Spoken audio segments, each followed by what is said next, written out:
Parlons peu, parlons bien. On va parler du vin, là. Franck Bimon du domaine des Guyons.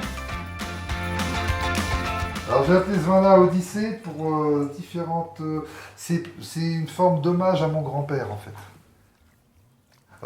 Alors ça, c'est un Saumur. Enfin, c'est un Saumur puis Notre-Dame. En 2015, il n'a pas été estampillé puis Notre-Dame. Mais officiellement, l'Odyssée, c'est du Saumur puis Notre-Dame, en cuvée. Et en fait, je l'ai appelé Odyssée parce qu'entre le moment où on a voulu avoir notre propre appellation Saumur puis Notre-Dame et le point de départ, il y a eu environ 40 années. Mon grand-père était dans les instigateurs de ça. Mon père a également œuvré pour avoir l'appellation, mais pendant 40 ans, on s'est battu pour avoir l'appellation. Et on a obtenu l'appellation en 2008. Donc c'est pour ça que j'ai appelé mon vin Odyssée. Pour moi, un vin, c'est la conjonction de 3 éléments. Un vin, pour moi, c'est un terroir, un climat et un homme. Voilà. Et c'est pour ça qu'on ne fait jamais le même vin tous les ans. Quand on est nature, quand on fait des vins, là je dis, il n'y a aucun, c'est des levures naturelles, tout est naturel. Et c'est ce qui fait la beauté de mes vins, c'est qu'il n'y aura jamais, je dis bien jamais, le même vin. Pour moi, c'est comme un enfant, si vous voulez. Tous les ans, c'est une nouvelle naissance. C'est ma philosophie. Tous les ans, on n'aura jamais le même climat. Et le bonhomme, il évolue aussi. C'est-à-dire que, qu'on le veuille ou non, j'ai beau avoir mes idées, mais les goûts que j'avais à 20 ans ne sont pas spécialement les goûts que l'on a à 50. Le vin réagit aussi à la façon dont on le fabrique. C'est évident.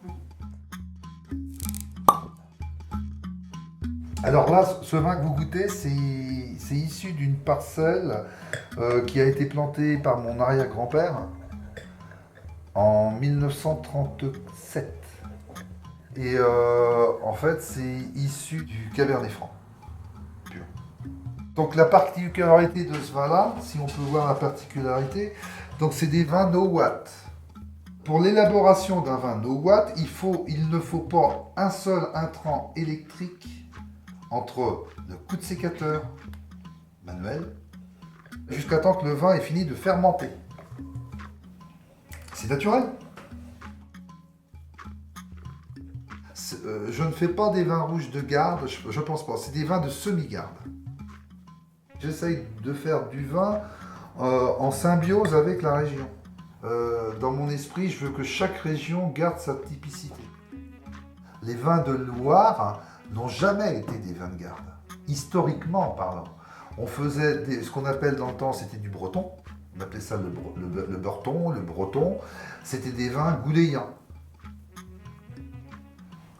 Chez Vivant, tout est bon. C'est comme dans le cochon.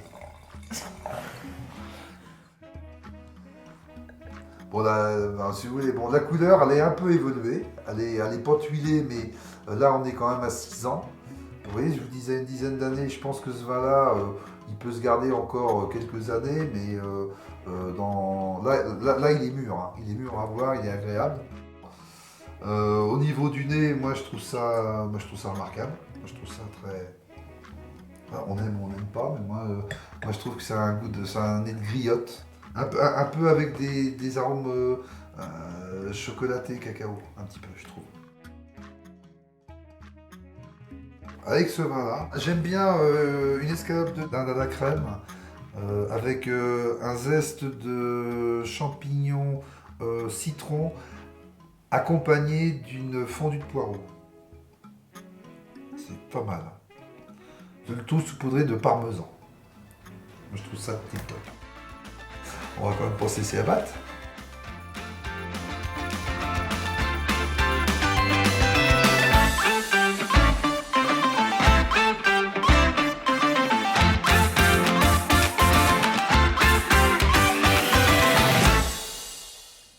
Je dis, je suis presque un homme parfait.